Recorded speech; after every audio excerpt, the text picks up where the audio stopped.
Good afternoon, ladies and gentlemen. It's an honor both to be among some of the tallest leaders of the Indian hospitality industry and amongst you all once again with our 7th show. This is the BW Hotelier show with the best minds that the Indian hospitality industry can afford us, right? We call it the future of the hospitality industry and outside in view. My co-host to the show, Dilip Puri, will speak more about that. Let us welcome them all. Dilip, who does not know, he's the founder and CEO of the Indian School of Hospitality. And he is, of course, a very, very experienced hotelier. He's headed Starwood in India as the managing director. And now he's on to his own. Without much ado, before I hand over to Dilip, I must tell you, we started off on the 22nd of May with our first show anchored by Veer Sanghvi. We have in that show logged in almost about a shade under 300,000 views, right? We had the best hospitality honchos there.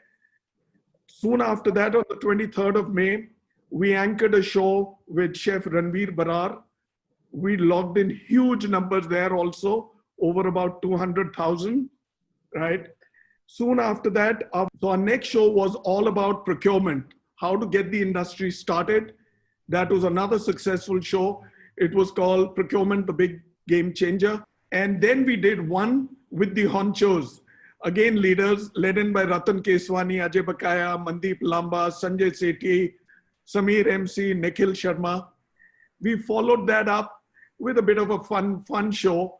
That show was with Gautam Anand, Kunal Vijayakar, and Antoine Lewis.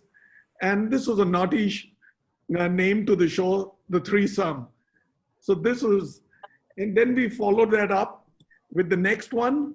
This was our last show, another very big show with the owners of some of the biggest owners of the hospitality industry, led by Manav Thadani. We had Mr. Binod Chaudhary of the CG Group from Nepal. He owns over 150 hotels. We had Arun Sarafji, we had JB, we had Ashish Jakhanwala, Sanjay Sethi, we had Ankur Bhatia. Between them, they do way over 200 hotels, over 22,000 rooms, account for almost 15% of all the properties in India. So these are big shows. While this show, my current show, is with the biggest guys. All these faces that you see, anybody would give their right hand to be amongst them. And here I must have done something right to be between them. Over to you, Dilip. Thank you, Bhuvnesh. So let's get straight into quick introductions of the panelists, starting with Mr. Anil Bhandari, former Chairman Managing Director of ITDC and currently Chairman AB Smart Concepts. Hi, Anil. Hi, namaskar. Next panelist is Suresh Kumar, former Managing Director of Fortune Park Hotels and currently founder of Q Management Services and founder and mentor of Rosa Q Hospitality. Hello, Suresh. Hi. Next panelist, Mr. Rajiv Kaul, former president of Leela Palaces, Hotels and Resorts, and currently an advisor to the company. Hello, Rajiv. Good evening, everybody. Next on the panel, Veer Vijay Singh, former Chief Operating Officer of Vivanta by Taj, an old IHCL veteran and currently CEO and MD of Trans Hotels. Hi, Viru, welcome to the show. Good evening, namaskar, and looking forward for the inaugurating session with all of you. It's stalwarts to be here today. Thank you. Thank you. Next, we have Farhad Jamal. Farhad, former Senior Vice President Operations for IHCL and currently Group Advisor Hospitality with the Hiranandani Group. Hi, Farhad, welcome. Hi, Dilip. Good to be here with all my friends. Thank you. Looking forward. And then we have down under in Sydney, we have Shanta De Silva, former head of IHG for Southwest Asia, currently CEO of Plus One and into leadership mentoring and executive coaching. Welcome, Shanta, and thank you for being up so late for the show. Hi, good evening. Great to be here. Brings back many memories of amazing teams and amazing times. Thank you. Thank you. And last but not the least, we have Rahul Pandit, former president of Lemon Tree Hotels and currently MD and CEO of Hampstead Living. So, ladies and gentlemen, as you may have noticed in the intros, I emphasize the word former. And not too long ago, these gentlemen, we all were in the trenches ourselves, commanding troops throughout their careers and in all the leadership roles they've had. They have navigated companies, brands, regions through several different crises. In the kind of crisis we're confronted with today, I think they're very uniquely positioned to give you what we're calling the outside-in perspective. By now, most of you in the audience would have heard pretty much all the leaders in the industry, and Bhuvi showed who all have been on his shows itself. And you've heard them talk about how they're dealing with the crisis today and what plans they're putting in for tomorrow. And I would refer to that as the inside-out perspective. They're in there in the trenches, so what they're doing is the inside-out perspective. But with a ringside view, perhaps with, I think, a little more objectivity, and certainly backed by amazing experience of the group, I think their views of these issues which we are confronting with would probably be of great relevance to all of you. So since our time is limited, we'll cover certain specific issues. We'll hear the views on the role of the government, of the industry, lobbying. We'll hear about this whole big broha on hygiene and safety and what it means and for what time period, how long recoveries will take, how do we phase it out. And finally, you will get advice and some insights from them as to how you all individually, collectively, as employees, as leaders, as owners, whoever's there, can navigate through this crisis as we come out stronger. So with that said, let me ask the first question, and this is going to go out to all our panelists. What are your reactions to the government's intervention or lack thereof in support of the sector, and the industry's interventions, lobbying efforts in with the government, and what the outcomes have been, what they could have been? So in terms of what more could be done, this approach, does it need to change? Focus needs to change. Again, with an outside-in perspective, because leaders today are taking decisions knowing what's happening on the ground, but perhaps you could all give that perspective. So let me start with Anil Bhandari for your views on that. Thank you, Dilip. The hospitality and tourism sector in India generate, as you all know, close to 17 lakh crores of revenue. This is roughly 10% of the India's GDP. The sector employs over 43 million people, which is almost 9% of the total employment in the country. However, the sector has not got any due from the government what it deserved. It's rather very sad. The Prime Minister Modi in every speech has been talking about 5 T's and stating about tourism. It was the first time any Prime Minister talked about tourism. But what's happening down the line? It's very shocking and surprising that nothing for tourism. Various bodies like Faith, HAI, FHRI have been making representations to the government from time to time at various levels, but unfortunately, nothing has happened. I feel we need to redouble our efforts and put forth our demands more forcefully. Faith, HAI, FHRI need to appoint person of stature as Secretary Generals like FICCI, CI have done it, to present our concerns to the government. I suggest that multi-pronged lobbying should be done through TV interviews and talks and social media, print media, and political bigwigs.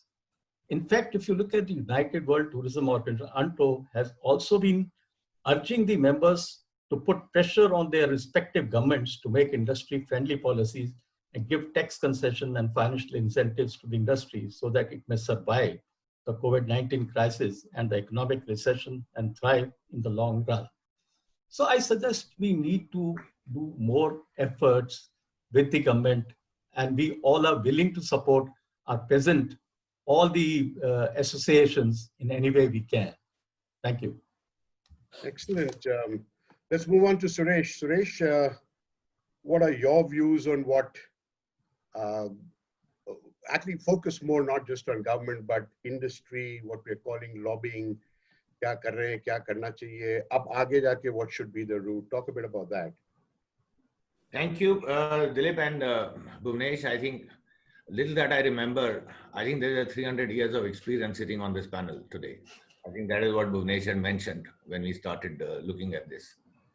I think endorsing what Mr. Bhandari is saying, it is also true. I don't think this industry gets the desired attention in terms of relief from the government of India. And I've been pondering over this subject for many years now because I was member of FHRAI and also Hive since 2016. But I think I only recently discovered that it is not that the government is not aware of the role in terms of employment generation, in terms of percentage to the GDP, and also being the largest foreign exchange earners. I think that importance being there, it is well understood by the government body and the authorities. But the very fact that they do not consider till date tourism industry as part of the national infrastructure. They think that national infrastructure actually deals with a larger number of people, which is railroad, ports, various other activities that they carry. But sure enough, there's an acknowledgement of saying that this is part of tourism infrastructure. To that extent, the connotation and the relativity of the entire system now looks at this as an equivalent to real estate, and they call it as a commercial activity. I think I was just talking to my dad, who has been also in the industry from the part of the government. I think he explained to me while I was discussing this topic that what is it that we need to do? There is no dearth of lobbying. Actually, if you look at HAI itself, you have the most powerful entrepreneurs, industrialists sitting in that forum. And you cannot have a stature deficit. FHRA, you cannot have volume deficit. So when that kind of a representation is taking place in front of the government, why is it that the government still does not take us away from elitist tag? I think they're meant for few. I think that's the challenge. And I believe this will continue to remain a challenge. Rajiv, your views. Dilip, I think as an industry right now, we are definitely hurting badly, and we are disappointed that we were ignored once again. So there's anger, but I don't think we should blame each other. If you look at dispassionately, this time no sector has received anything very, very favorable. Now the other thing is that 40 years I've spent in this business, and we are still discussing what you've been discussing 30 years ago. So the fact is that we are on our own, and we've got to manage on our own. We are in a dark tunnel right now. It's going to be a long ride ahead, and we'll have to work with the government. So let's work to the best of our abilities and with them. What is crucial is that we need to have a safe travel policy. This is going to be an overarching thing that's going to really kickstart tourism, and which is going to kickstart revival. And once that is done, later on, we will have to work with the government to do destination marketing.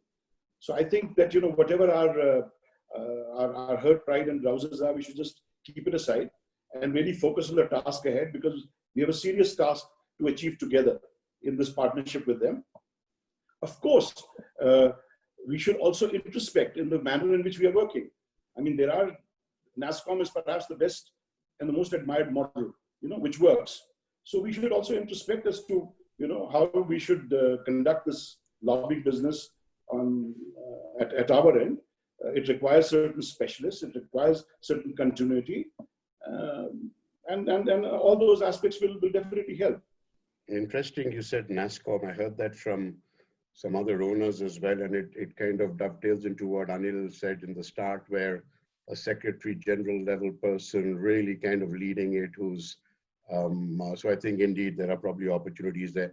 Viru, you've been now in Jaipur, returned to your home state. You know the people there. Talk about your views, and I know you have clear views on this, but probably with a focus that what can they do at state levels than just the central levels in dealing with governments? Is that a new opportunity? Yeah, thank you, Dilip. Yes, I believe that this is a topic which has been discussed a lot, and there have been a lot of flags saying that we haven't received enough from the government.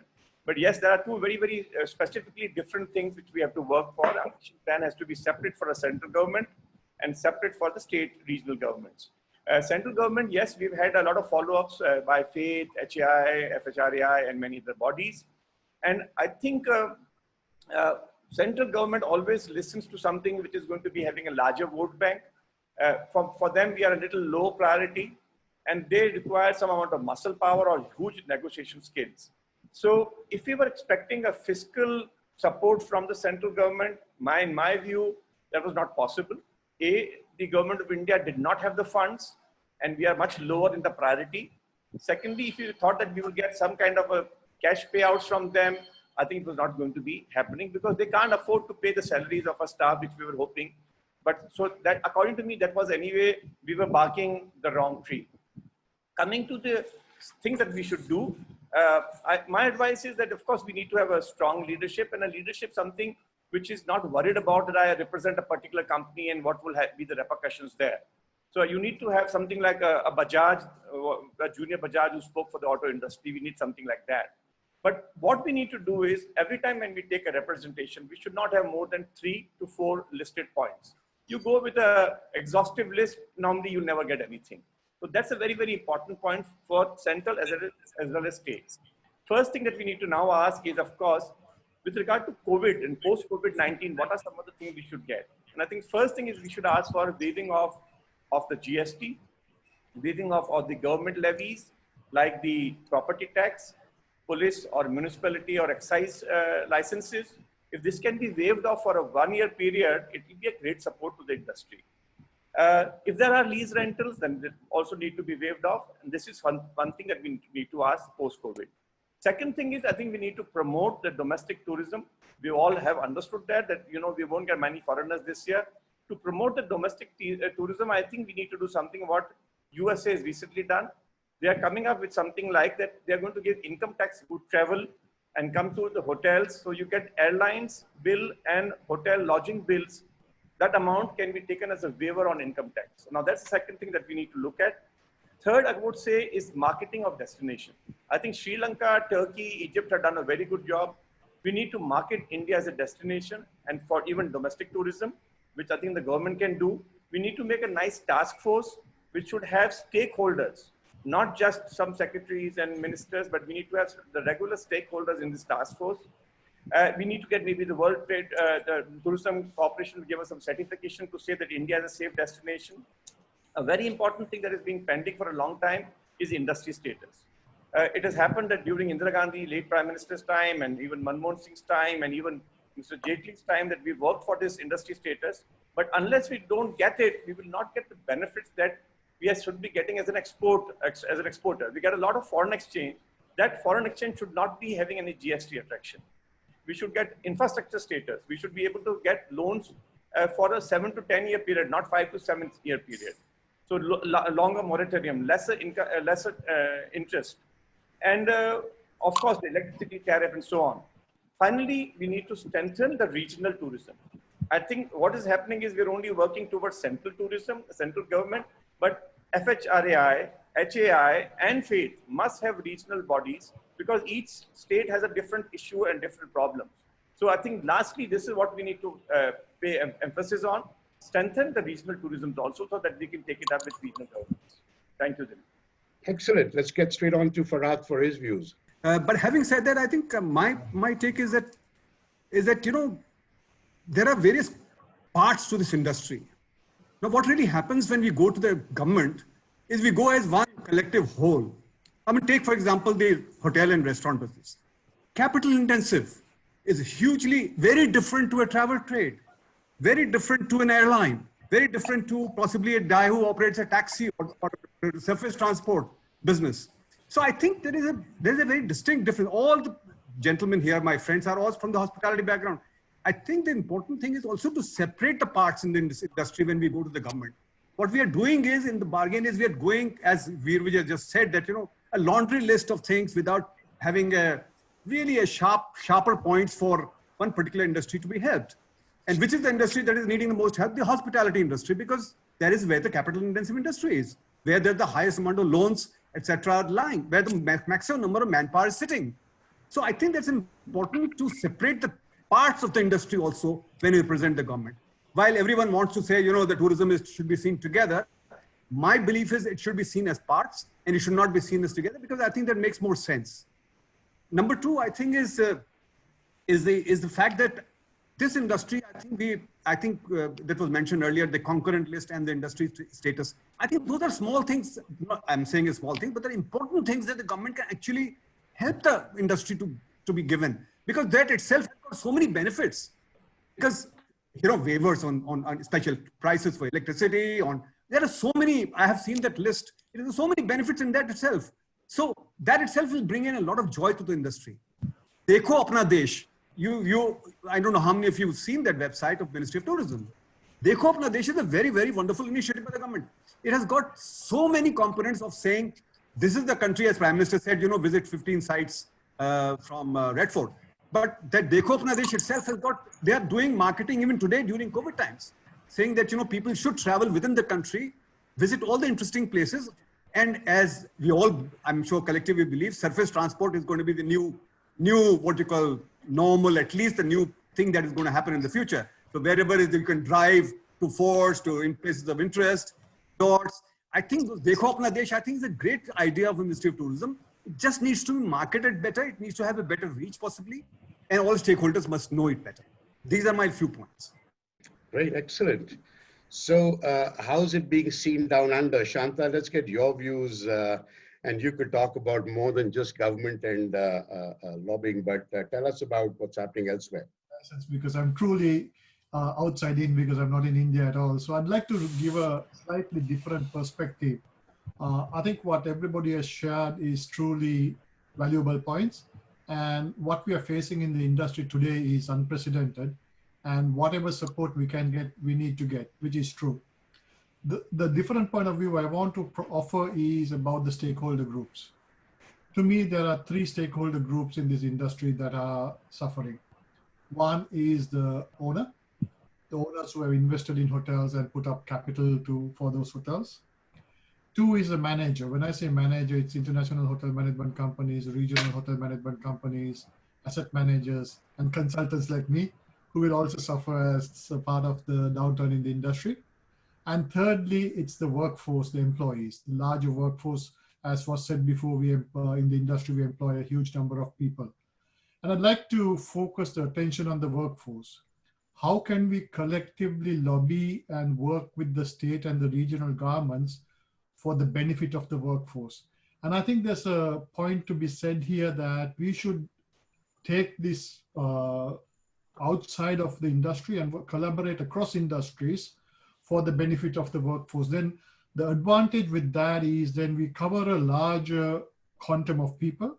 We'll have a louder voice, a stronger voice, and a bigger case to go with the government and work with the government, because as employees are suffering a lot and they have emotional and economic needs at this time.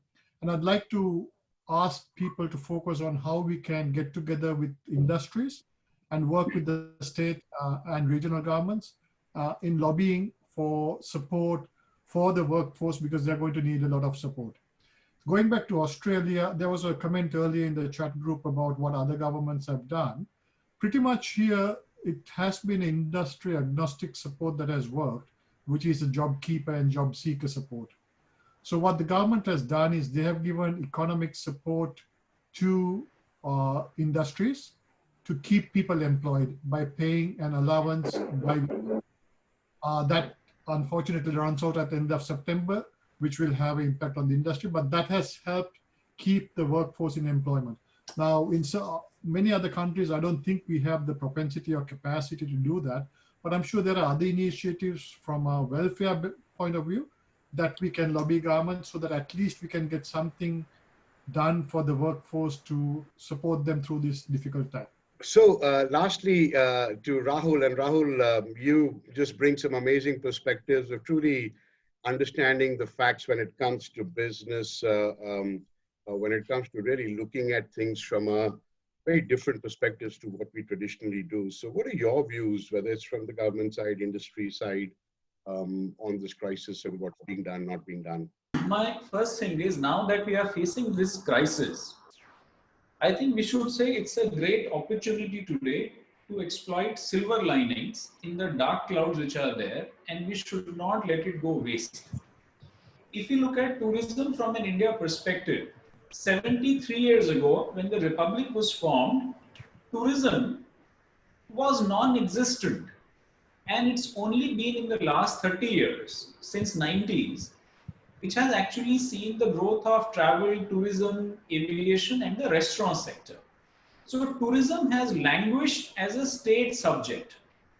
Today, I think it is high time for us to get tourism to move to the concurrent list.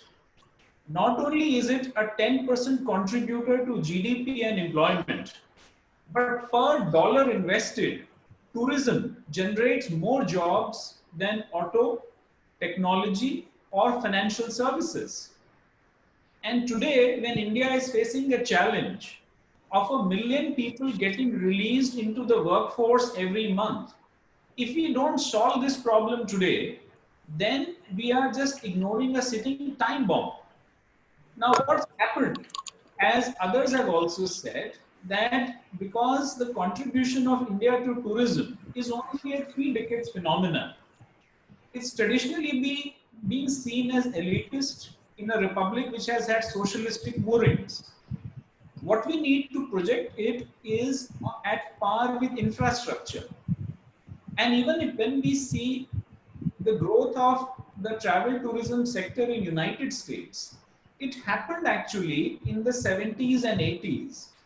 Those 2 decades under both Democrats and Republicans, when highways and stateways were getting laid, the motel sector also grew, because tourism and travel is essentially focusing on 2 very basic biological needs: the need to eat and the need to sleep. Now, if you have highways and ports and humans are not taken care of, how will this succeed? Tomorrow somebody invents a drug where you take a pill and you can sleep once in 48 hours, our occupancies will crash 50%. So we have to say tourism is par with infra A, B is infrastructure, and it is concurrent. And also, more importantly, we have to use the voting strength of the sector. There are 50 million people that the overall sector employs, supporting 250 million Indians. So the vote bank of 250 million Indians has to be used to move tourism to the concurrent list. And if we don't do it, the alternate spectre of 250 million Indians left to fend for themselves is a social nightmare that no cost would be good enough to defray. Now, immediately, what could happen? 2 things at the central level and 2 at the state. First, at the central level is that all the current loans, they should get a moratorium of 2 years, and banks don't even have to do rating because these are already credit approved. The second is GST collection by any industry, not just tourism. It could be auto, across. There has to be a mechanism of GST discounting by banks for working capital, so that effectively industry is able to access funding on its capability, which could be LIBOR plus 2 or 3 percentage points. And at the state government level, 2 things. First is, for at least 1 year, property tax has to be held in abeyance. And the second is that electricity has to be charged at industrial rates. Very, very interesting. Let me try and just quickly summarize, because we had comments which cut across different aspects. So the whole way in which lobbying can improve, using a NASSCOM kind of a benchmark for our industry, appointing at a Secretary General level, that whole lobbying has to be now dispersed down to regional, state levels for it to be more effective. I think that's one of the things which clearly came out. In terms of what the state government has to do, and when you talk about even they control so much in terms of excise laws, in terms of property taxes, in terms of any state level issues, Maharashtra would be a good example where, you know, a very important politician is the tourism minister. So by default, the industry expects to get some relief. I think that needs to happen in all. We heard about the banking and financial services industry. And Rahul makes the point that really at this point, the idea is not to ask the government for dole. The idea is to say, at least make the required policy changes today, whether it is looking at tourism to come on to a concurrent list today. So that's not about giving money. So, okay, we are not asking for dole. There is a whole section of or class of people in India who need money, cash more. But is this the time to effect policy change? And it comes back to saying, are we as an industry able to influence that? Ki chalo paise nahi de pa rahe ho, but isn't this the time to several changes in policies which will not cost you anything and which can be seen as true reform measures in this time? I think the government's trying to do it, but our industry should, getting away from this tag of being elitist. I think that was also a common comment which came from some of you, that somehow this suit boot industry elitism, when it comes to our social heritage evolving today into something different. I think these were all what I could gather from. So let's move on. It relates to government in a way, but I quickly want to ask some of the panelists, especially in Delhi, but I think even in Bombay and other cities, this thing about the government wanting to take hotels literally by force to being COVID facilities. And there's a huge amount of issues there within the industry. There are differing views on whether it's the right thing to do, wrong thing to do, can be done or not. So very quick comments, and particularly, let me ask Suresh first. Suresh, do you have a view on this key, just usurping hotels near hospitals and making them that you're now a quarantine facility? Does it make sense and should it be done? Dilip, thanks, but I certainly, if I give you immediate response, I think this is going to create lots of confidence with the public. Confidence. Lots of confidence. Because to me, I don't think this is the right choice, but I think looking at the pandemic and I think social responsibility, you're part of a society. So maybe this is a task done to alleviate the shortage or number of beds in the country, because there is a ready solution. So one part is humanity. I think then you're part of it. But if you look at commercially, and if you ask my personal opinion, given the choice, this may be my last priority to ever stay in a hotel till this haze gets over and you start understanding. But first reaction is, I think it's not a very, very good decision to open hotels. Okay. Anil, you have a view or a counter view? Oh, I agree. You see, you look at the hospitality industry. We always have stood by the nation as and when required. Our fraternity fed thousands of corona warriors, migrants, free of cost during this present crisis. We understand by taking over the hotels for COVID-19 is the need of the hour and cannot fault the government for taking this decision. Hotels and banquet halls, 13 major cities have been requisitioned. In Delhi, we see 44 hotels, 77 banquet halls have been earmarked for this purpose. The same being the case in Mumbai, Rajasthan, Goa, and other regions. Hotels have been linked to the specific hospitals. The hotels are expected to provide regular services, including guest rooms, housekeeping, disinfection and premises, and the food for the patients. Now, what are the issues of concern? Well, what is going to happen is the occupancy is unpredictable, because as and when the hospital get full, then the hotel room will be used. I was talking to some hoteliers. The hotels were being used as a quarantine facility. They were making some good money out of that. Unfortunately, now they have been requisitioned for completely as a hospital and linked to a hospital. Talking to the hotelier, he just told me this morning, for last 4 days, there's not a single guest we have, single patient we have. So hotels are losing payments. Now, as regard payments are concerned to these hotels, will be coming through the hospital. First, the hospital will get the payment, and then the hotels will start getting the payments. I think the issue is, Anil, if I may just interject, the issue is the hoteliers I've talked to, their concern is actually for their people, saying without being trained, exposing them to, being a... I'm coming to that point. Yeah, in several hotels, there is a shortage of manpower already. right? Moreover, the hotel staff will be scared and will be also very reluctant to work in the COVID-19 infected premises and to attend COVID-19 patients. Hotels will have to invest large of amount to disinfect everything and provide proper protective gear to the staff. After the COVID comes under control, the hotel is delinked from the hospital. The hotel will have to thoroughly disinfect and fully refurbish. You see the impact. All the beds, mattresses have to be discarded and the entire linen and furnishing have to be changed. Hotel will get into a stigma of a COVID center.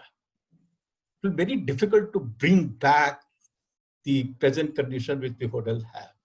The owners will have to spend a huge amount of money to put in great effort to reassure the guests that hotel is absolutely safe. The management will have to rebuild the confidence among the guests to get them back. This will further add to the losses of the hotel, which are already bleeding since lockdown. I'm afraid the situation is extremely grim at this juncture. In fact, several hotels may shut down permanently due to rising credit levels. Unless the government gives financial support from the Prime Minister Cares Fund or other relief funds, several hotels, particularly the individually owned hotels, are likely to close down completely. Yeah, so I think generally the view is that it's not the right thing to do. Let's move on. Absolutely.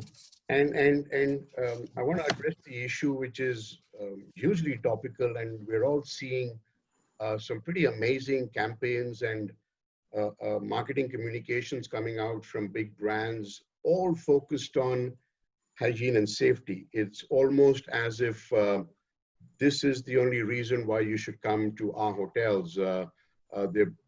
Hotels are doing some amazing programs, and branded programs have been announced. There are no consumers as yet, so there's no feedback from consumers that is this what they're expecting. What would be the general views about these measures? Will they be accepted by guests? For how long? Are they sustainable? Let's start to understand in the luxury context. And Rajiv, I want to bring you in here. So these changes in the luxury sector, because many of these will be impacted. What are your views about what's going to happen there, and how can people prepare better, or what to expect? So Dilip, see, health, cleanliness, sanitation has always been a major part of a hotel's DNA. Yeah, so but not the same way. I know. So now it is central to the purchase decision. Why? Because it is central to confidence building. Therefore, you are now looking at a hospital-grade sanitation standard. And that's the reason why hotel companies have partnered with well-known cleaning brands or with health and safety experts. Leela started the Suraksha program with Bureau Veritas. I mean, Four Seasons has done it with John Hopkins. Marriott has done it with Reckitt. Hilton is going to do it with I think Mayo, Mayo Clinic. So why? Because cleanliness will make or break the business. We are in that particular zone right now. In fact, I was reading a report by Accenture. They said today every business is in the health business. So it is such a primary reason. Now, you're right that there's a lot of experimentation that is going on, and it has not been tested. I also want to make it quite clear that it's not the death of service. You cannot hide behind and negate service just behind the smoke screen of this. This is a paramount need. It's a hygienic need. The other needs are also there. And I don't think anybody has all the answers. We're in uncharted territory. There are going to be learnings. Some things will resonate with the guest. Some things may not work out very well. And I think we will be guided by all that feedback. In fact, another point of view is that when you look ahead, initially brands will use this as a competitive advantage to differentiate between themselves. But after a period of time, it depends on how long it takes for the vaccine to come in, there is likely to be a need for convergence. If you are boarding a flight at New York airport and there is one security protocol, and then at Dubai there is another security protocol, and at Mumbai there is a third security protocol, it's not going to, I don't think it's going to breed confidence in the flyer. It may possibly foster doubts. So you will require, today we have a uniform universal grade. So that's what I mean, that, initially we will start with this, but there will be a convergence depending on how long the epidemic carries on. Interesting. They used to say not too long ago that hospitals used to come to hotels and ask us, can you help us upgrade and improve our services? Aaj dekho kya zamana aa gaya.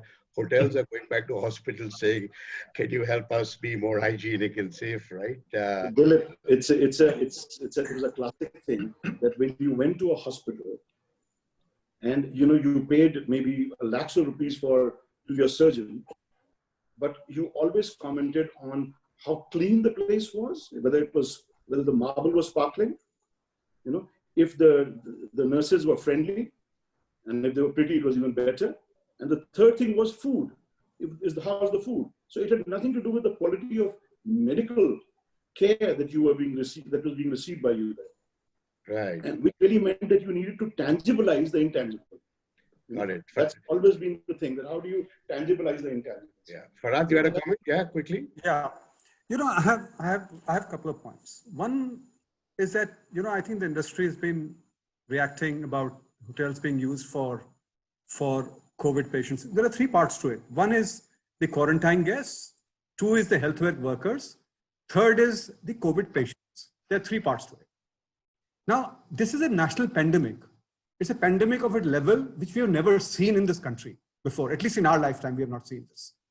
Now, tell me something. I mean, any government today, whether this current government or past government, anybody can handle patients or the level of requirement that they have today. The volume, the sheer volume is so high. I mean, Spain, the topmost hotels in Madrid have been used as hospitals. You can read it recently. New York's, the Plaza, the Four Seasons, they all have been used as hospitals, and people have been used, and the hotels have offered. In fact, Four Seasons offered free healthcare, actually, free healthcare to the workers. Now, my question is that, we need to be a little more sensitive to the demands of the situation today. It's very easy to react that, the hotel should not be used, etc. I think memory is short. If you have good hygiene practices, if you have good processes and systems in place, I'm sure you can return back to normal what you call hospitality, so to say, guests in future. But today, I think there's a need where the government can only rely on, if you talk of, as Rajiv rightly said, clean environment, hygienic environment. Where can you go other than hotels? Yes, I mean, it's a difficult one, but I think that is something that we have to deal with as a hospitality industry.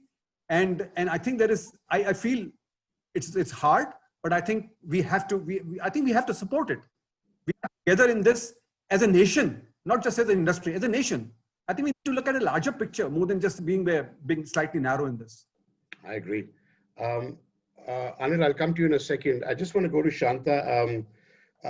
In terms of what has happening in Australia or elsewhere in preparing for this, when these kind of standards are there, is it being taken to the same level as it is here? Is it being supported again by the government? How is it different from what you're hearing is happening in India? So I think when it comes to Australia, there has been a lot of government support. So when the hotels were used for quarantine centers, there was healthcare workers plus government from the military and the forces supporting the hotels in their operations. And a lot of those services were provided outside. Even in Sri Lanka, I think when it happens to be the COVID centers or the quarantine hotels, there was government support and oversight of those operations to support those hotels. So that's one differentiator that has been there. But I agree that there can be a stigma attached to it, but I don't see a huge impact of that in the Australian market. Some of the well-known hotels have been used as quarantine and continue to be used as quarantine hotels. And I think they will survive through that. It's also seen as a service to the community at this time that it's needed. The other thing that I want to touch on this subject, Dilip, both you and Rajiv mentioned this, every hotel company and hotel has jumped on the bandwagon of hygiene and safety, which is not unusual in the circumstances. But I think that is kind of diminishing the differentiators between the brands, the hotels that used to be, and everybody's only talking about hygiene and safety. I think hygiene and safety is going to be the norm. Yes, it is a huge impact at the beginning, but as people get used to it, it is not going to be a differentiator at all. And if you're running a business, the government will ensure that standards are there. I mean, if you take restaurants, for example, when I go to a restaurant in Australia, I still see that the attention to that hygiene factors are not as intense as you would think so from a customer point of view. It is quietly amalgamating to the old ways. Yes, the hygiene practices are, hygiene things are still practiced. However, from a customer point of view, some of them are not that sensitive. Some of them could be sensitive.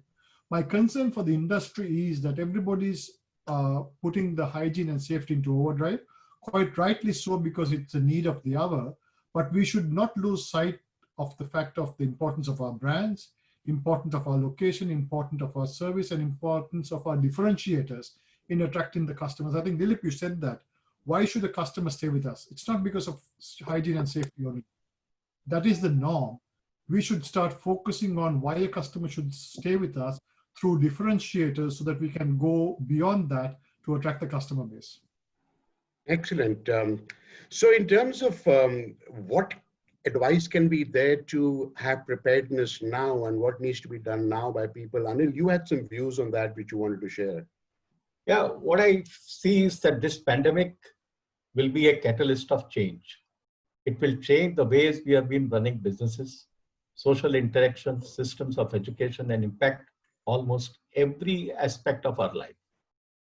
There'll be three major factors governing the hotel and food and beverage business. Will be hygiene, sanitation, and social distancing.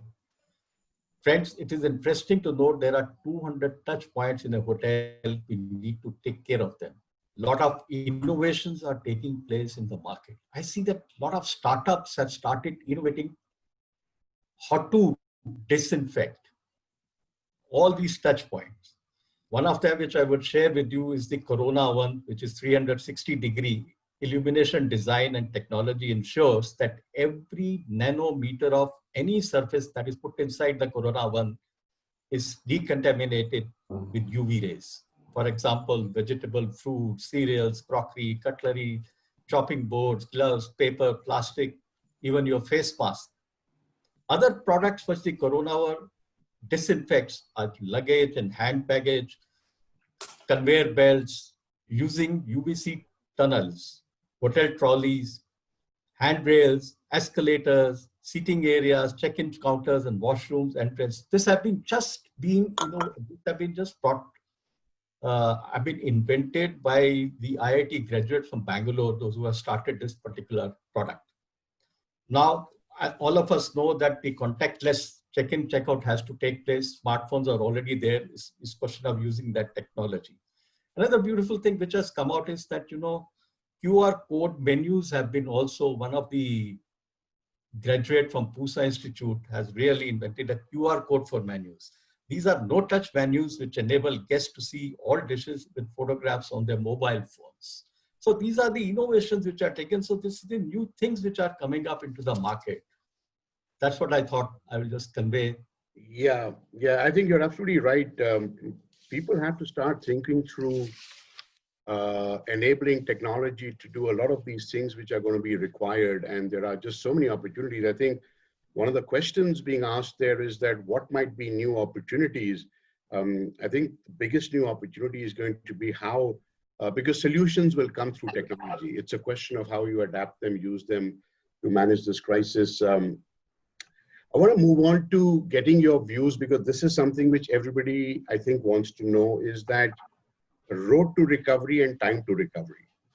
And Rajiv, I know you have a view on phasing out when you think of recovery, that it's not all going to happen today or tomorrow or day after. Things are going to happen over a period of time. So if you think of an immediate unlock period, if you think of a pre-vaccine period, then you think of new normal periods. What are your expectations of what will happen in these phases, and when will we come out into a new normal without the real fear? So let me start with Rajiv. What are your views? Dilip, I think the first stage is reopening, and then you go to, you know, a partial revival, and then hopefully we go to a full revival, you know. And then, so the milestones are that you first is unlocking and reopening, which hopefully should happen in the next 60 days, you know. The pandemic is moving at different paces across different parts of the country. So, and I'm speaking from an India perspective, you know. Basically today we are in a zero revenue zone, you know, as hotels.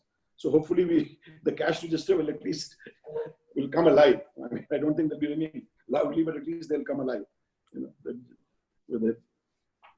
So the revival will be, let's say, the period from by the time the economy unlocks to let's say the until the vaccine arrives.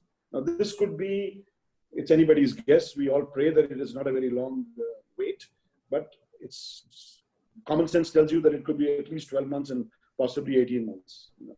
And so during this period, what is going to happen? The revenues will remain subdued. Very clearly, you are going to have drive-to destinations will do better than fly-to destinations. You know, domestic market segment is going to be the backbone. International will be subdued. Corporate traffic will be there, but it will be muted. Clearly, you know, work from home, remote business works. There's definitely going to be a drop in market. MICE, which used to be, you know, a very, very important segment, and in recent years, it has become probably a third of the business for majority of the hotel chains. That is going to be a cause of, you know, grave concern, because there'll be a tremendous underperformance in that sector. The wedding business, which was so lucrative, you know, this is where we are going to miss out on. I mean, earlier you had weekdays and weekends. I think now it's going to be only weekends, you know, from a business perspective. That's where it is. I mean, a city like Bangalore would be sold out 3 days, so you have to worry for 4 days. I think now you're going to worry 24/7. That's the way that's the new norm. The other thing is that 50% of the revenues were coming from food and beverage. So even if the rooms did not perform, food and beverage was there to give you some succor. And now food and beverage will also be underperforming because restaurants will do some business, social distancing and everything else. Things will fall in place. I think restaurants will perform, maybe at 50%, 60% of pre-COVID levels, but they will perform. However, banqueting, which was 30%, 40% of your F&B revenues, you know, that is going to be a huge underperform. Of course, the government has now got this policy of 50 persons. This would be, I'm sure we can work with them and get them to see reason, because, you know, the social distancing norms, so long as they are being maintained, if you have a 1,000 square foot banquet hall, you can't have 50 people there and also 50 people in a 10,000 square foot banquet hall. Makes no sense. You know, so I think that the moment the dust begins to settle down, common sense will prevail there. So you're saying, Rajiv, that 12 to 18 months minimum for any sense of true normalcy or return to current, I mean, peak levels would be? Dilip, I'll just share some data points with you here. You know, we can all enjoy ourselves with the crystal ball gazing, but the data points are that basically you have, and I'm quoting some US data agencies, you know, who've got really sophisticated models of what happened after SARS, what happened after 9/11, what happened. I mean, they've got terrific algorithms where they are looking at all that. Now, they are very, very clear that aviation industry, and I'm going by the aviation industry will not return to pre-COVID levels for 4 years. Now, I'm not trying to be the doom and gloom guy here, not at all. But this is what the models are showing. You know, as human beings, we have amazing resilience. There is a lure of travel. We are all getting fed up. So we may surprise ourselves. But the V is out. The V-shaped curve is out. They are now looking at a U. Some people feel that it could be a modified U, which will become a W. And I think as we go along, we will learn more. Clearly, everybody wants what swift recovery, but the damage that this has done is the biggest so far in human history. Agreed. Rahul, let's get your views on this. And again, give us some solid data points around this, what you see as time to recovery and opening. Okay, Dilip, what I want to do is first quickly do a reality check and then see what can we do. See, the reality is that any economy runs on four fundamental wheels of demand, supply, capital, and labor. So COVID has sucked out demand, supply is obliterated, and capital today is not looking at returns, it's just looking at protection. And labor has been left facing unemployment. So effectively, we are looking at the four-wheeled economy being transformed into a bicycle. And what Rajiv was alluding to, if we look at our four major demand segments, which is MICE, we look at our corporate travel, leisure, and international. MICE is going to get wiped out 80% for the next 2 to 3 years. Weddings will provide some succor. Corporate travel is going to fall down at least 25%, if not higher. International visitors to India will drop 80%. The only survivor is going to be leisure, also bolstered by the fact that our 20 million outbound for the foreseeable 2 to 3 years, they are not going to be traveling outbound. So what is the overall meaning of this? That if you look at 2019, if I know this is a very simplistic picture, we are not looking at more than a 50% occupancy through these regular channels. This means there is going to be massive yield compression for the next 5 years. We will need 2 years to regain occupancy, 2 years subsequent to regain pricing, and year 5 only be profitable. Now, I'm not Nostradamus, and I hope that this time period is shorter. And the way I see recovery is three-pronged. First is going to be leisure destinations, which are 4 to 6 hours of driving distance from their source markets. Second would be metro hotels, and at the tail end, laggards would be tier 2 hotels. So what is it that we can do? So people who still want to be running hospitality assets, it's critical that we renegotiate our fixed lease rentals to variable.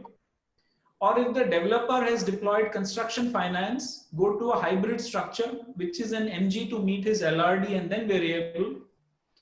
Separately, in many markets which are under distress and demand horizons are very long, we should look at opportunities to lease, to repurpose, and to convert. Now, leasing could be short-term leasing to corporates who are looking at expanding satellite and distributed facilities, because even corporates don't want to put too many people in too compact square footage. And then repurpose to long stay rental accommodation like co-living, student housing, or rental housing for senior living. And also access to conversions could be hospitals and daycare centers. Now, to do all of this, while capital access would be tough, but it would be relatively easy versus delivering margins, because delivering margins in this environment is going to be very tough. So whether it is a repurpose or existing, I think we'll have to refresh our costs and especially look at our top 5 heads, which is people costs, our distribution costs, energy, water, and waste costs. These are going to hugely rise. And each of our businesses has to say that how are we going to use capital and technology as arbitrage to drop OPEX and improve efficiency. Along with that, we have been a very insular industry compared to others. Even if you look at banking services or tech services or even now auto or design, we have to start co-opting the gig economy into our business models if we want to survive. Interesting, very interesting. Vidu, I'm coming to you, but I'm just seeing a question here which you might be able to answer. It says, I've heard of at least 2 new hotel brands being started with hotel professionals in the last 1 week, with 3 founders on this panel who have traversed the same route what is the future of small brands in the post-COVID? What advice would you give to new founders, somebody trying to do what maybe you did when you left the industry? So maybe you can take that question along with answering what your views on recovery are, Viru. Okay, Dilip, I understand. First and foremost, I think I'm a die-hard optimistic. And so I do tend to see the half glass full. I personally believe that a man is a social animal, and the urge to travel will not really stop. It has been stopped for many months now, 3-4 months, and it will be stopped for a little more time. But I personally feel it should kick back and should bounce back faster than what people sometimes are thinking. Coming to this, during the unlock time, of course, as even Rahul said, that the first would be the resorts, which are small resorts, which are nearby large cities, where it is motorable. You could reach there in 1 hour, 2 hours time. These will be the ones which will pick up faster because they are safer and they have a lot of space available being resorts, and one will find it to be much more safety as well as leisure. The second would, of course, be the 3-star hotels in the city, which I think will get the business coming in because of the rates that they can offer. And pre-vaccine, I mean, and this I personally feel from June, July and August, I feel we will reach 35% of the last year's business. We are already in June, Viru. Beg your pardon, we're already in June. So now July and August, I mean, Dilip, I have opened the hotels that we run under Trans banner. And my hotels have opened up. I've already started seeing that since I've opened up my business, bookings are kicking in very well.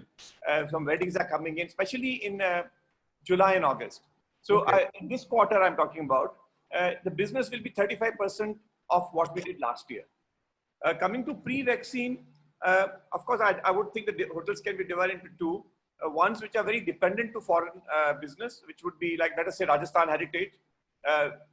From October to March, they got a lot of business from foreigners, a lot of groups came in. Those will surely get affected. And I think that's where the base, I think what business they will do October to March will be very less on foreign. They'll have to go towards domestic business. They have to attract them. And so they would do something like 40% of last year. And this is the pre-vaccine, which is the September to March period. And the domestic, where people are getting a lot of domestic tourists, like maybe say Hyderabad, we feel we will come to something like 70% of last year, because there would be a lot of weddings. Already we can see in November, a good amount of business coming in. Post-vaccine, I don't know how long it will take, 6 months to 18 months. I'm also not Nostradamus, as Rahul said. So, but let's see, once it happens, I think the bounce back will be much faster. Once the vaccine comes in, I think 3 to 6 months should be the time limit where we can see coming back to the 2019 levels. Now, coming to your question, Dilip, what do we say for small hotels, professionals getting into and coming up with companies which are small properties? I think that's a good future there, because a lot of individual hotel owners do require that support. They are already in difficult financial situations. They require some great directions to be given. They require cost. I mean, we really need to look at different avenues of revenue, which they can't do themselves.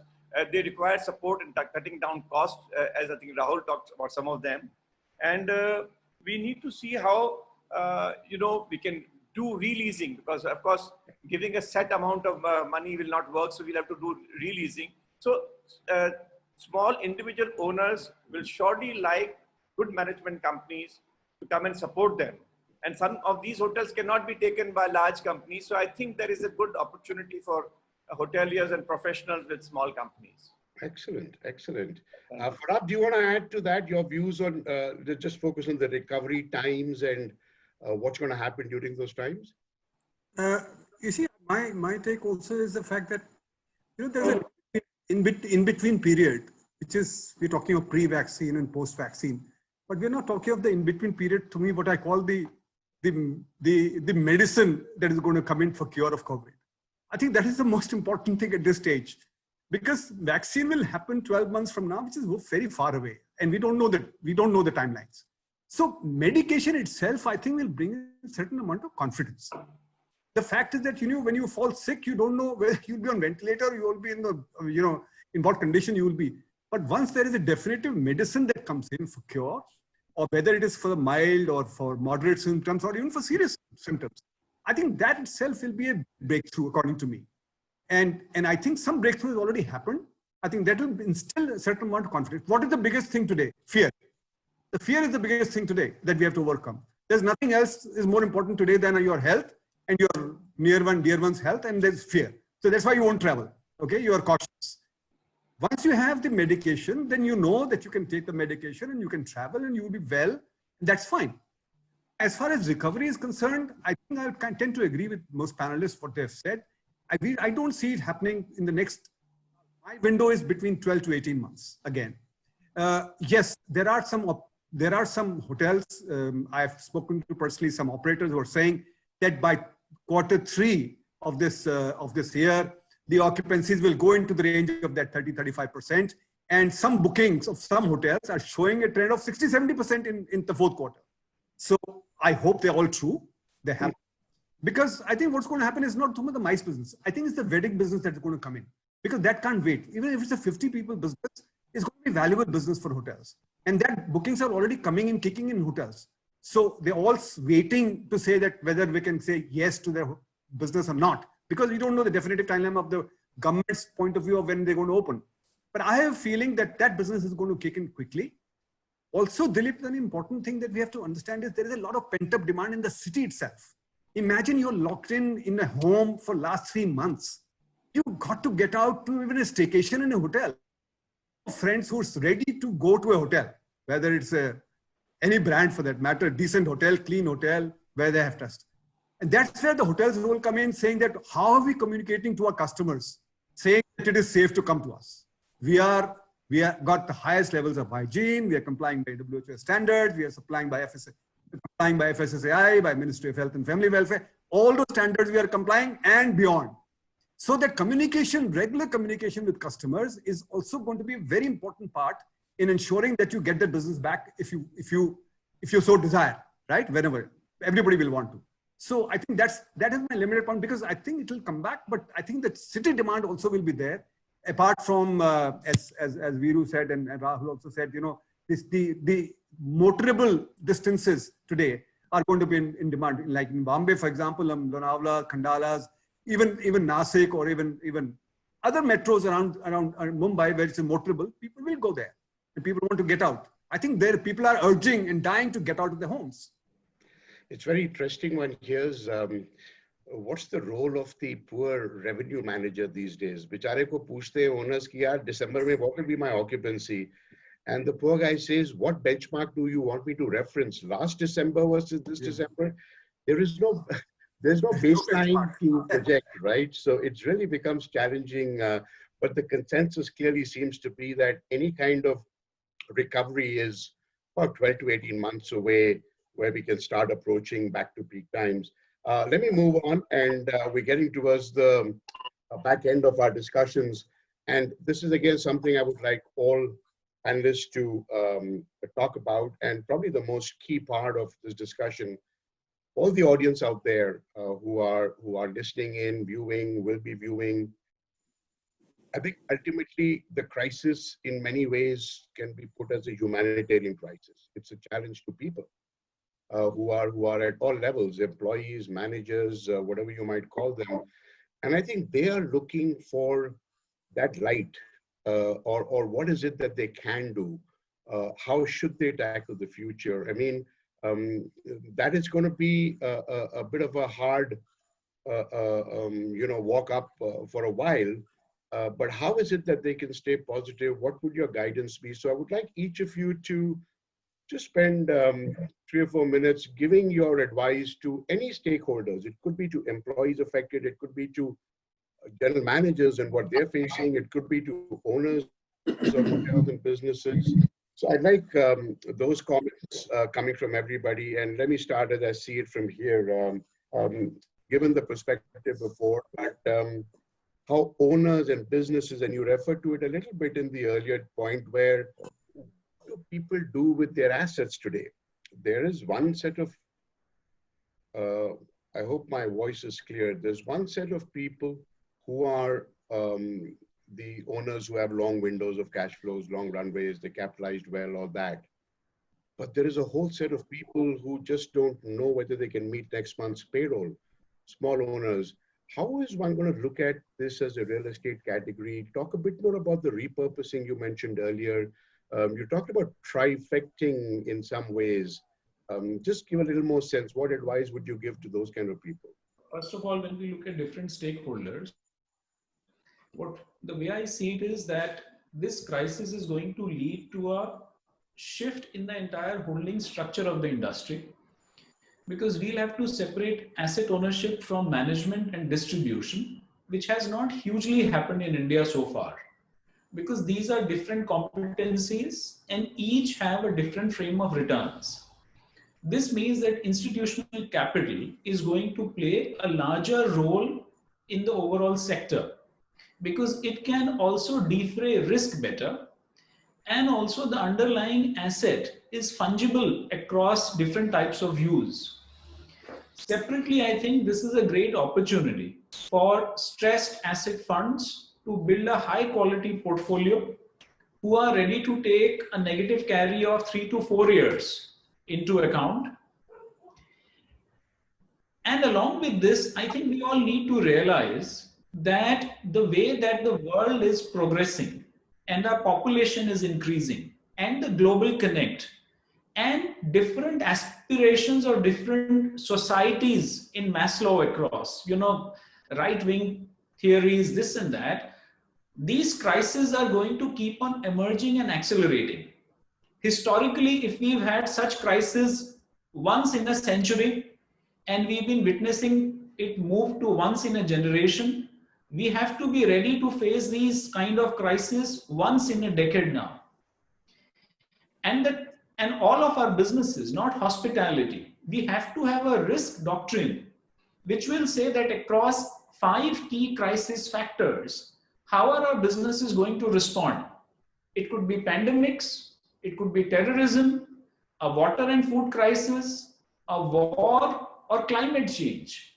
And what we have seen is, if we've been appealing to the government to dole us out, the government cannot do it right now. So even the government has to have a fund there. Now, how does India create a fund?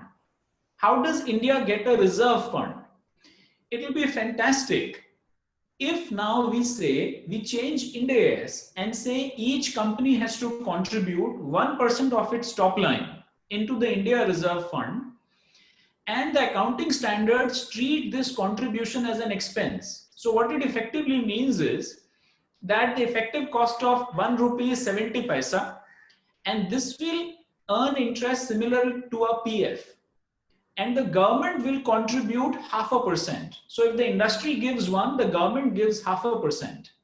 So, and it will have a two-pronged advantage. First, this will create a sovereign fund for India, which as a republic we still don't have, and it will build a capital cushion for the industry to access in a crisis. And we can then specify withdrawal or overdraft caps. Example, large cap, we may say will withdraw 0.75 to 1, MSME will get to do 1:1, and micro and small industries will get a withdrawal or an overdraft of 2:1. Last point on employees. Personally, if I look at it, I would say that this is a good reiteration that we have to all focus on our fitness and health. We are all born with expiry dates. One day we will all disappear. I just hope that my last 10 years, I am not dependent on somebody and I'm not visiting hospitals. My wish is I should just be able to announce my date of departure, close my eyes and go. That will be nirvana. And professionally, I think it's a good reiteration to everybody that we need to keep on constantly upskilling ourselves. Whether it is into an adjacent industry or adjacent competencies if we are mid-career, or to look at alternate options if it's the start of a career, even pick up a language. So I think this crisis is a great time for personal reflection, and for refreshing our business models. I'm going to move to Farhad because I know that you want to address some issues about how perhaps you can guide people on dealing with mental health issues and some of the things Rahul said at the end. So yeah, go ahead, Farhad. Yeah, just so Dilip, it's like, for me, I think one of the most critical things that's actually plaguing or disturbing the industry is the mental health of the hospitality workers today.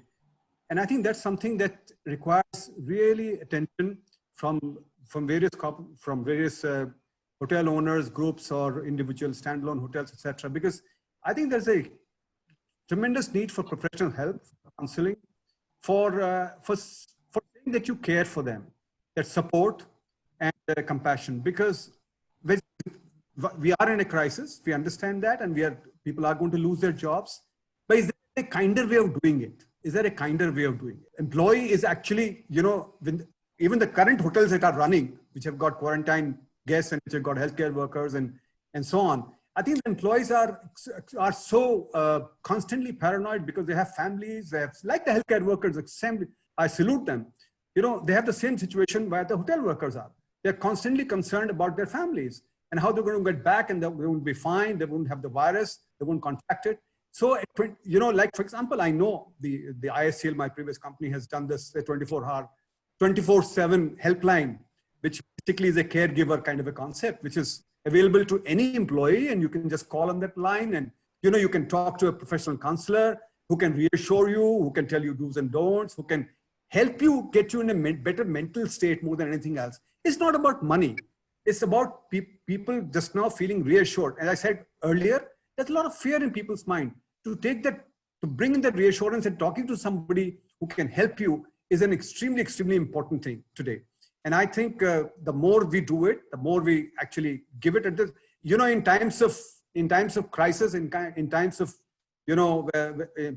situations like what we are today, is only when is the time for us to shine. Is the time for us to take this opportunity to even build your brand.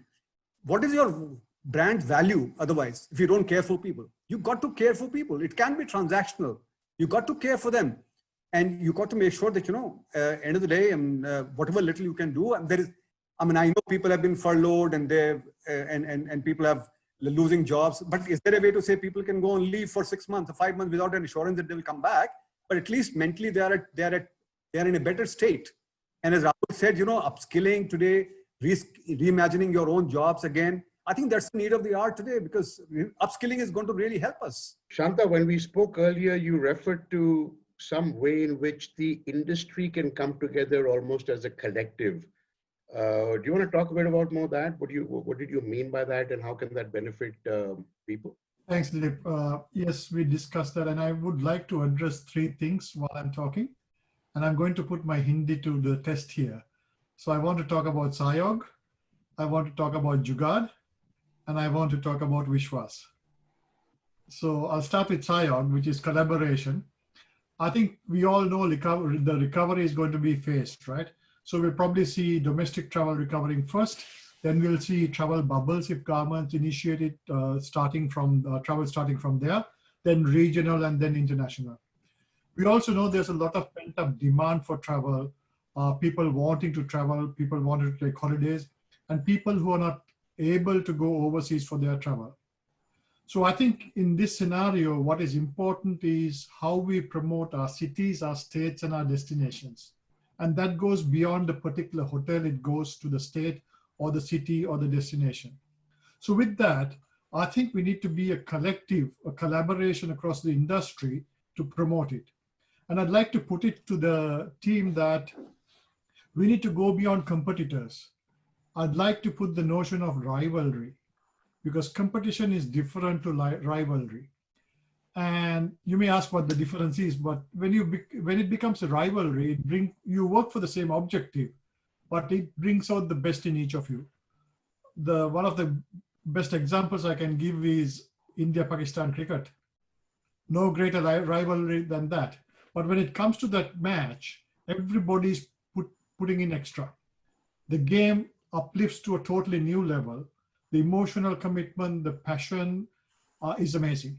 So if the industry can collaborate beyond competitors as rivals to bring out the best in them and work towards the betterment of the destination, I think that's going to be the first step of the industry recovering. So that's about the SIOG or collaboration. The second thing I'd like to talk about is Jugaad or innovation.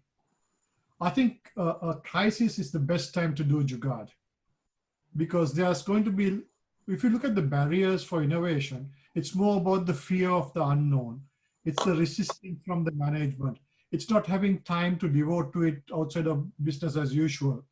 And sometimes it's impact on revenues and service quality. We don't have any of those fears now. And I think a crisis allows us some freedom to approach things in a different perspective and take some liberties.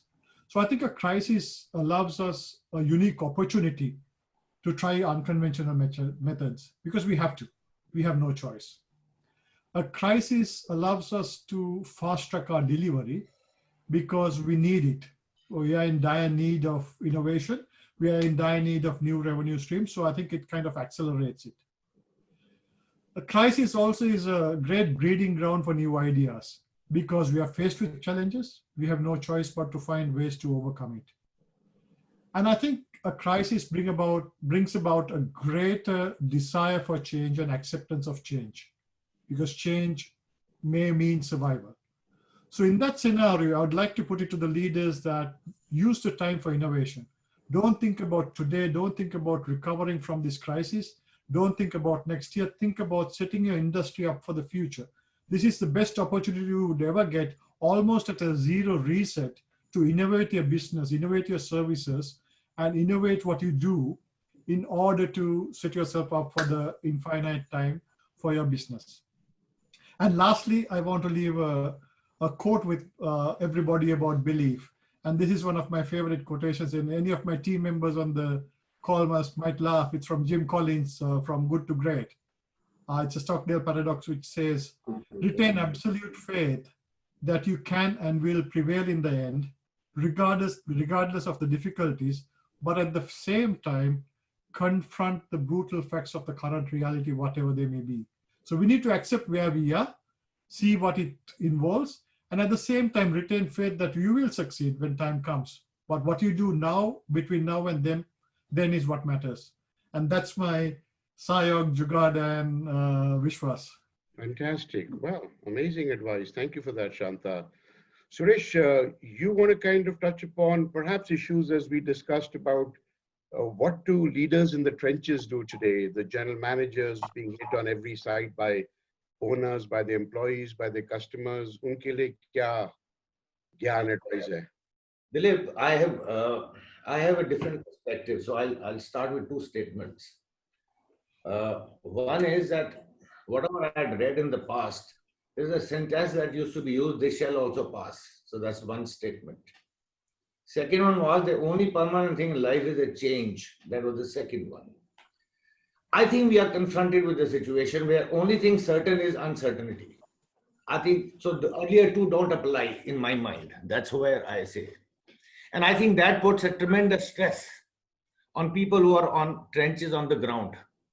So the tougher job is that all that has been said so far, and I've been hearing, there's an information overload. That information overload is causing tremendous amount of stress from personal front, on professional front, and third on financial front. I mean, that's how I think these three pillars are getting under stress. Now, second is, which I believe, that this virus is the only global traveler today. If I look at the Indian history and the world history, the only traveler without boundaries, can freely travel across borders, is a virus. Now, we have never dealt with, when you say invisible can cause it, we don't know, will invisible cure it? I have no clue. Second issue here in my mind is that how do we deal with the current situation? Because all the new parameters are either investment related, the new norms, new this thing, new innovation, putting tunnels, putting everything else. Is that industry is already under demand destruction. There is a revenue shortfall. There are lack of profits. Will there be new norm for GOPs, cost contributions? So I think there has to be a huge job what we used to say zero budgeting, I think we are at ground zero now. So when you start from those angles, who will invest in this crisis? One, there is no relief from the government. We continue to say we must get an industry status. It has never happened in the last 4 decades. It will not happen even now.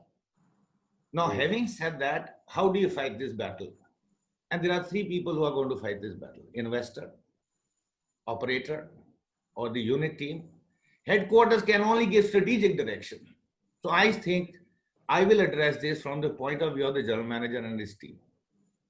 What will happen? Right of admission reserved. Will that legal document will have a change now? That if a guy is sneezing when he gets out of his car, will you allow him or not allow him? Now, these are the real life situations.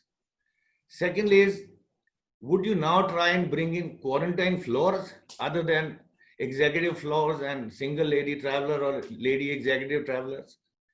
Will there be quarantine floors? Will your staff get also trained in addition to first aiders, firefighters, as paramedics?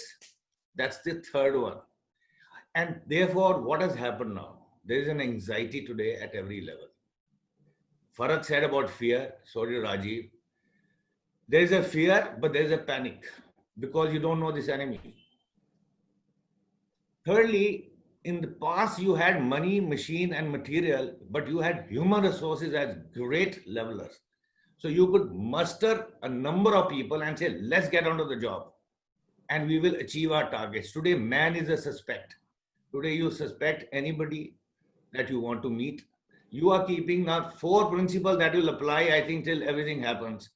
Social isolation or maybe physical distance, wearing a mask, sanitizing your hands and washing your hands. So are you going to wash away with every responsibility in your life today? I have no answers, but I think it's a perspective that I'm looking at. What am I going to say? The experience that is sitting here is to tell the man on the spot, in the trench, to say the task is not so easy as is being said. There are variables. By the time a man arrives in your city, the borders are closed. He can't fly back. What happens with billing now with the corporate? Will the corporate pay his money? Will there be another kind of a corporate arrangement and different laws to maintain? Will the finance system will also change of saying no shows will not be charged? Will you be able to refund your monies? What will happen to your staff? Will you have to show Arogya Setu to a customer? He can actually demand. We don't know what are the regulatory issues. Each state, each district is now getting into. I just sent people to Nainital. They're actually in institutional quarantine, which was not even thought through. Now, Got it. We got to hurry up, Suresh. So I am saying these are the issues that who is going to bite this bullet other than the strategist is the unit, the general manager and his team.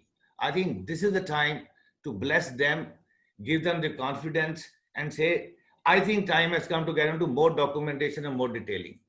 Your task is now going to be defined by your attitude, habits and behavior, rather in addition to skill and knowledge that you always had. So with these few words, I thought maybe that may add some value to. Yeah, good advice. Rajiv, over to you. I think since there's going to be so much, there is all this enormous fear, confusion, challenges, etc.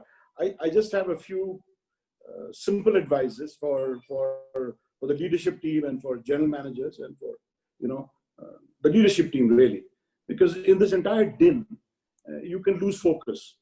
And I forget who said it. I think it was Jeff Bezos. He said that let the world focus on what's going to change. I'm going to focus on what's not going to change. So I think let's step back and take a look at it. What is not going to change? Of course, we have challenges. We have challenges that we need to handle solvency. We need to conserve cash. Clearly we need to improve our high fixed cost structure into a variable cost because we need to survive before we can revive. However, I just want to tell everybody that while you're doing all this, remember some fundamentals. Number one, we are a people business. We are not a real estate business. We will always remain a people business, which means, The hotel is only as good as the staff, and the hotel is only as good as the guests who stay there. So stay invested, deeply invested, and engaged with both these stakeholders. When we've had horror stories of very, very sharp decreases in shavings in manning levels, and the furloughs that have gone. I don't want to. I just want to say that basically people will remember the brands that put profits first and the brands that put people and environment first. Very true. It's not what you say, it's what you do. This will be remembered. It will be remembered by the guests, it will be remembered by the employees. The next thing is that remain focused on quality. Quality is the single business model. There will be challenges, there will be temptations to play around with it, but stay invested in quality. Going further with that, service has a defining role to play. In our business, service has a defining role to play. Don't keep hiding behind, technology and all the other things that will be done there. To the employees, yes, this is an extremely challenging period, but it's also, we don't forget we are a very resilient industry. We have weathered many, many crises. We need to spend this downtime with upskilling, reskilling, multi-skilling. Go deeply, be intellectually curious, develop yourself. Be grateful for the time that you have, because you have another 30 years of a career ahead of you. A break of 6 months is really the best sabbatical that, accept it as a present. Take it as a gift and use this advantageously to make yourself future-proof. This is a time that can be well spent. Remember that the macros have not the macros have not changed. Ultimately, human beings still want to build memories. They still want to see places. They still want to connect with people. So they will continue to fly. They'll continue to travel. They'll continue to celebrate together. So hospitality is safe. There's no need to worry. It's safe. I think that will give a lot of comfort to people who are going to, in the interim, have to lose jobs. But use this pause advantageously.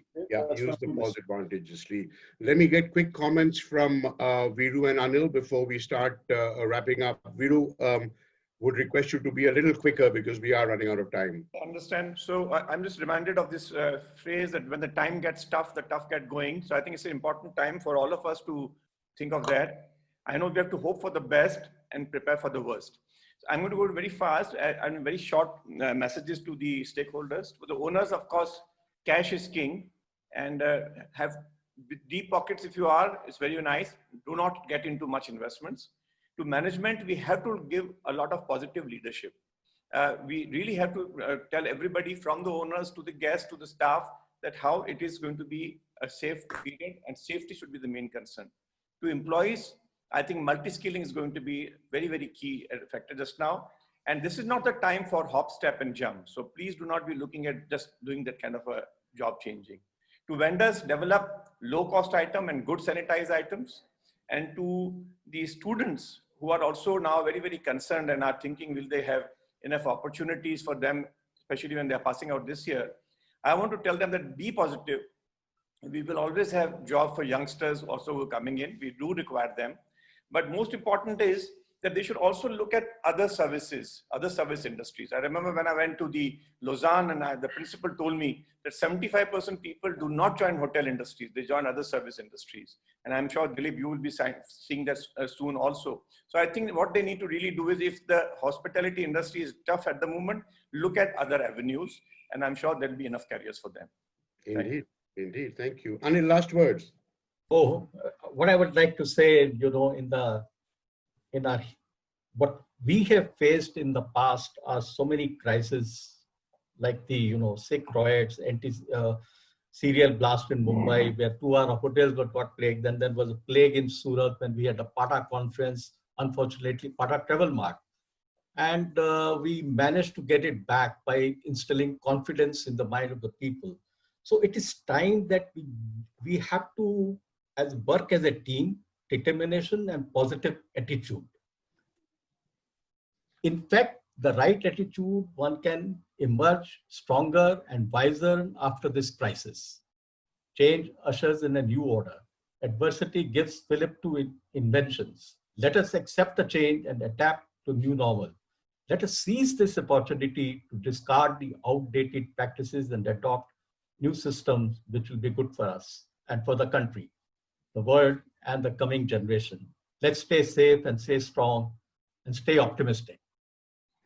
Thank you. Thank you. Wow, I think inspiring words from from everybody. If I were to summarize these last comments, clearly the concept of upskilling, reskilling is something all of you talked about. And since it's very dear to my heart, being in the education business now, I'll reiterate what Rajiv said. Take a pause. This may be the right time to take a pause. Those of you who might be furloughed, laid off, those of you who are graduating from colleges, there will be a requirement of a fairly different and new set of skills, set of attitudes, set of mindsets, which will be required in the new normal, whatever it is and whenever it is. There's probably no better time for young people, and I give this advice to people who are, in the workforce, 1 year, 2 year, 3 years. Viru made a very good point that there are sectors and jobs available for you which transcend the hotel industry. Raul spoke about there is adjacency in careers. There are alternate things you can do, but you need to take a pause. Don't let this get the better of you, and don't let it all come down upon you as if mera kya hoga, because in some ways, when you have the luxury of hindsight in the future, you will recognize this as the most valuable time, because hopefully you would have learned some of the most valuable lessons of life. So talk to people. Certainly in terms of what can you do when you're 0 to 3 years into an industry, suddenly out of a job, you need to be guided as to what all are the opportunities available to you. And trust me, there are a tremendous number of them.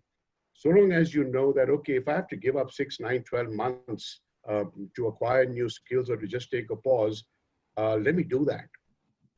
And that should always get you out of any sense of despair that you're in, which all of us would be going through at this time. So when you are at these crossroads, take a pause, think as hard as you can about the future and how you can be better prepared for it, what kind of new skills you need, what kind of reskilling you need.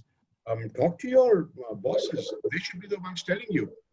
If you're going to lose your job and you're in an exit interview with an HR head or with your boss, you should say, okay, you're letting me go, but give me some advice as to what should I do in this time? What do you think are the new skills that are going to be required? I think it'll keep all your sanities alive, and it'll keep that window at the end of the tunnel alive, because trust me, that's all we need. Thank you all so much for your time. Thank you to my panelists for being on this show, and I'm handing it right back to Bhuvnesh to close the session. And that's truly been a wonderful session. We're over time, but yes, we started a bit late. But brilliant session, and truly international, with Shanta chipping in from Sydney. As you see, he's wearing a winter jumper. So he tells me it's about 7 or 8 degrees, right? So, and it's late in the night now. And thank you, Dilip. I couldn't think of anybody else but you when I thought of who will host this show. And I had all of you on my mind. I had more, but then these are the top shots that we have. Thank you, Mr. Bhandari. Thank you, Rajiv, all the way from Bombay. But yes, we're in a virtual world. So at the switch of a click, we are there. Farhat, Suresh is diagonally opposite me. Not too far, but yes, Mr. Bhandari is not too far. Viru, thank you, from Hyderabad. Rahul. Jaipur, sorry. Jaipur, he's just moved back. Rahul, thank you for being there. BW Hotelier is blessed to have you all here with us. I'm sincerely looking forward to doing a lot more. Be there and be around, because July we launch our EHA. I was speaking to Dilip about it. the Indian Hospitality Summit and Awards. Unfortunately, we won't be there in the real world. So the virtual world has made it possible. And we're starting with the nominations next month. And here it is. And August, we should soon declare the dates. We'll be the first ones off the block with any virtual hospitality awards and own the space. So BW Hotelier will not let go its 5th Indian Hospitality Summit and Awards. There'll be 4 regional juries. There will be 1 national juries. The nomination should start now. I would urge all the hoteliers to get ready with their nominations. We will let you know the process. They'll be filed. The very best regional and national jury will be there to go through each and every nomination in great detail. Having said that, I would also like to say this is a patented trademark. I do not need to go the legal way, but everybody knows BW Hotelier is doing some decent work. There are a whole lot of people out there who are making a living out of it by bringing out digital editions based on all that we all together discuss over here. So I think I don't mind them carrying anything, but then they should truly give credit that we took it from the BW Hotelier WebBlast. Having said that, I'll be coming back to each one of you. Thank you again. As we started, I forgot to say that Suresh did point that out. We've got more than 300 years of solid, rock solid experience sitting over here. And somebody asked me, I can't place out, where is Dilip Puri? So I got that message. I said, there is Dilip Puri, the one with the beard. Then I got a message, Suresh kahan par hai? So I said, where is Suresh? So I guess this is the lockdown effect. Thank you again, Rajiv, Bhandari Saab, Viru, Farhat, Rahul, Shanta. Cheers. Suresh. Thank you again, Dilip. You've been a wonderful host and you've all been such wonderful speakers. Thank you for giving this industry hope and such a brilliant session. Thank you.